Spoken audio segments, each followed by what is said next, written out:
Welcome back नाज़रीन, clinic online में दोबारा खुशामदीद।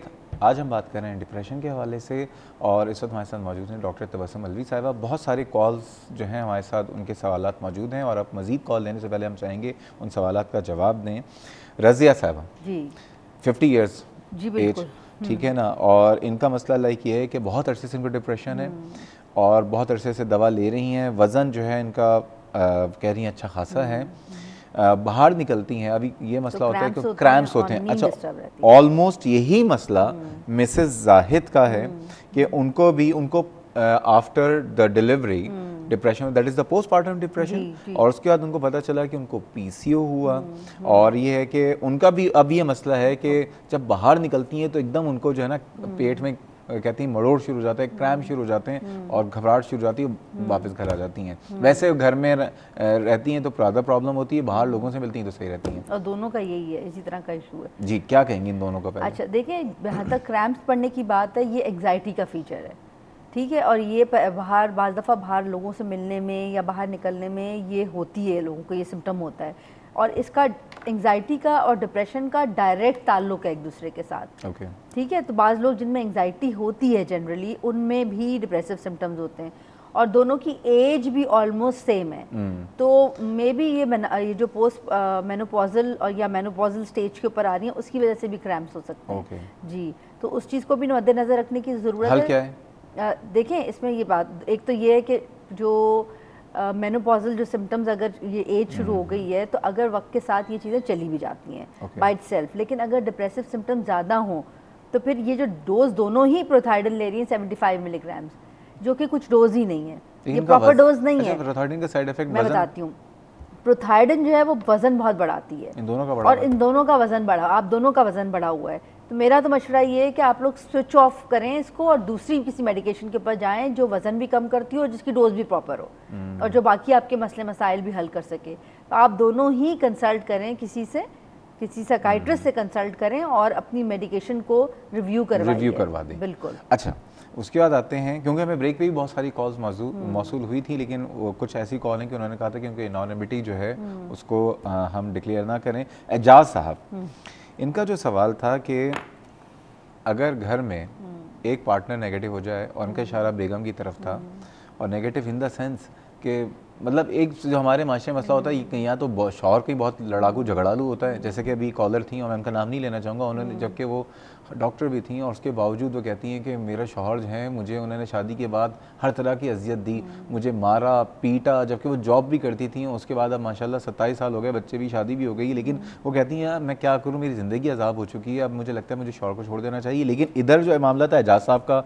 वो कह रहे हैं वो बीवी का मामला है, तो क्या इससे भी डिप्रेशन हो सकता है घर के इस तरह के हालात रहे? देखिए, बिल्कुल हो सकता है। कहा जाता है कि जब लॉन्ग टर्म कोई इंसान स्ट्रेस में रहे, मुसलसल स्ट्रेस में रहे, ये स्ट्रेस है ना, हर वक्त आप स्ट्रेस में रह रहे हैं, तो आपकी वो जो डिप्रेशन के जो सिम्टम्स हैं वो आने शुरू हो जाते हैं। और वो जाएं कैसे, ठीक है। तो इसमें जैसे एजाज साहब का सवाल था कि जी बीवी इस तरह से होती है तो क्या किया जाए, तो ये पहली चीज़ तो जब ये शादी होती है तो एजुकेशन की बहुत ज़रूरत है। मियाँ और बीवी को यही नहीं पता होता कि हमें एक दूसरे के साथ रहना कैसे है। कौन बताएगा? इसके ऊपर होनी चाहिए एजुकेशन, होनी चाहिए अवेयरनेस होनी चाहिए। शादी का मकसद 4 कपड़े पहन लेना और हनीमून पे चले जाना तो नहीं होता, या 4 बच्चे पैदा कर लेना।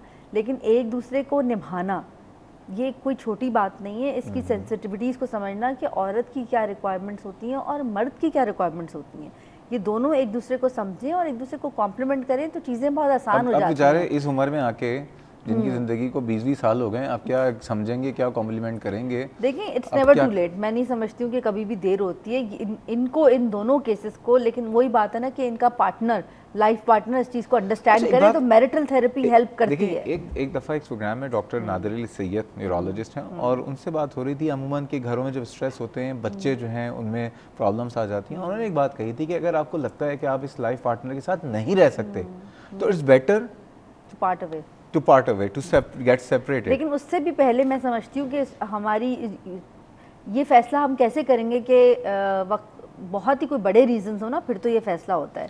लेकिन छोटी मोटी चीज़ें तो ज़िंदगी में सबकी आती हैं। अच्छा। अब उन्हीं छोटी चीज़ों को बड़ा बना दें, ये तो हमारे ऊपर है ना, हम क्या करते हैं। तो किसी भी चीज़ से पहले हमारी एजुकेशन बहुत ज़रूरी है।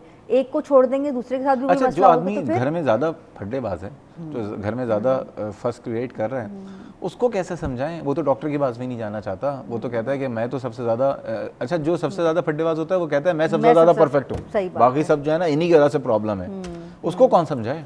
देखिए बात वही आ जाती है कि मैरिटल थेरेपी डिड वर्क। तो मेंटल थेरेपी कौन करेगा? मैरिटल थेरेपी तो कौन करेगा? मैरिटल थेरेपी साइकोलॉजिस्ट करते हैं, साइकाइट्रिस्ट हमारे भी कहाँ, करते हैं। हमारे यहाँ क्या कल्चर है? कौन जाता है साइकोलॉजिस्ट के पास? ये कहाँ तो जाता है?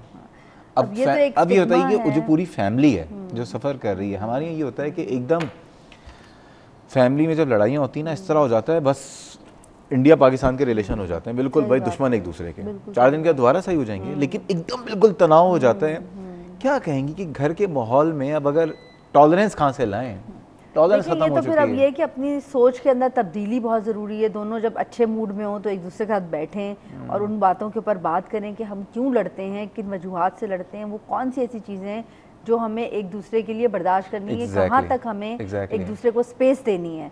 ठीक है, तो वो पर्सनालिटी के भी डिफरेंसेस होते हैं। बाज़ दफ़ा किसी एक पार्टनर को डिप्रेशन होता है जिसकी वजह से वो इस तरह एक्ट कर रहा होता है, तो ये देखने की ज़रूरत है कहीं ऐसा तो नहीं है कि एक पार्टनर को डिप्रेशन हो रहा है जिसकी वजह से वो इस तरह कर रहा है और बात जो है वो डिवोर्सेस तक चली जाती है क्योंकि अंडरस्टैंडिंग ही नहीं होती इस चीज़ की। बेस्ट ये आपने बहुत अच्छी बात की कि मैं तमाम लोगों से, एजाज साहब और बाकी तमाम लोगों से, पहली बात तो ये कि अमूमन जिनके बच्चे हो जाते हैं ना, तो वो डिवोर्स लेने के बावजूद भी या वो नहीं चाहते क्योंकि बच्चों की ज़िंदगी सफ़र कर रहे होते हैं, बात कर रहे हैं, एक दूसरे से बातचीत कर रहे हैं।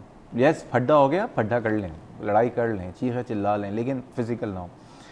उसके बाद जब टाइम मिले एक दूसरे से बैठें, घर से बाहर निकल के कहीं बैठें, किसी रेस्टोरेंट बैठें, क्योंकि घर के अंदर तो दोबारा हो सकता है, चांस है कि दोबारा लड़ पड़ें।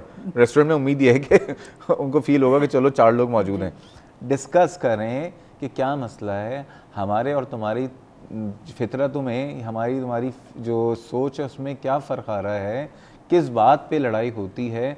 बात करना सीखें। जब तक बात नहीं होंगे तो इस तरह से नहीं होगा। ये हमारे मुल्क अलमिया है, यही शहर कलमिया है कि बस ज़रा सी बात होती है, फायरिंग की, इधर मार दिया। है कि एक दूसरे को रिस्पेक्ट करें।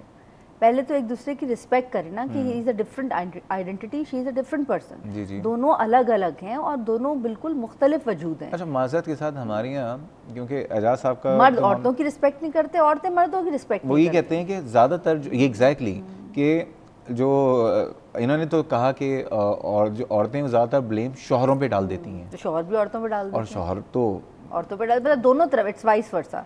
ये दोनों तरफ से है। सबसे पहले तो दोनों को इस बात को सोचना चाहिए कि हम दोनों इंसान हैं और औरत और मर्द दोनों एक दूसरे की बहैसियत इंसान रिस्पेक्ट करें, उसके बाद आगे चीज़ चलती है। एक चीज़ मैं कहूँगा, पहली बात तमाम औरतों से कि जब मर्द जो है वो जाता है, पहली बात मर्द के अंदर जो खासियत है वो कैसा भी हो, मर्द को कमाना, मर्द का काम है सपोर्ट करना।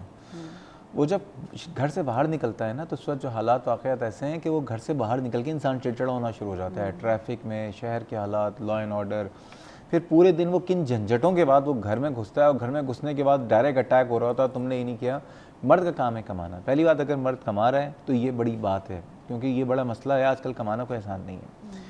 दूसरी बात, औरतों का आप ये सोच लीजिए कि 4 दिन आप रह के बच्चे पाल लीजिए, बच्चे को आप खाना भी खिलाएं, बच्चे के डायपर भी चेंज करें, बच्चों की तमाम चीज़ें करें, तो मर्दों को भी पता चल जाए। कुछ दिन के लिए अपनी अपनी जॉब चेंज करके देख लीजिए, ठीक है ना। मर्द औरतों वाली जॉब कर ले, औरतें मर्द वाली, तो पता चल जाएगी कि दूसरी कदर आ जाएगी। गाड़ी में एक पहिए से गाड़ी नहीं चलती है, गाड़ी के अंदर 4 पहिए होते हैं, 2 अगर और शौहर के हैं, 2 बीवी के हैं। अगर आप समझते हैं कि नहीं मेरी पहियों से गाड़ी चल रही है, तो नहीं, घर चलता है। एक दूसरे की रिस्पेक्ट करें, डॉक्टर साहिबा ने जो कहा, और रिस्पेक्ट करने के और क्या तरीक़े कार हैं, और मज़ीद डिप्रेशन जिनको है उनके लिए क्या किया जा सकता है, ये जानेंगे। ब्रेक के बाद हमारे साथ रहिएगा।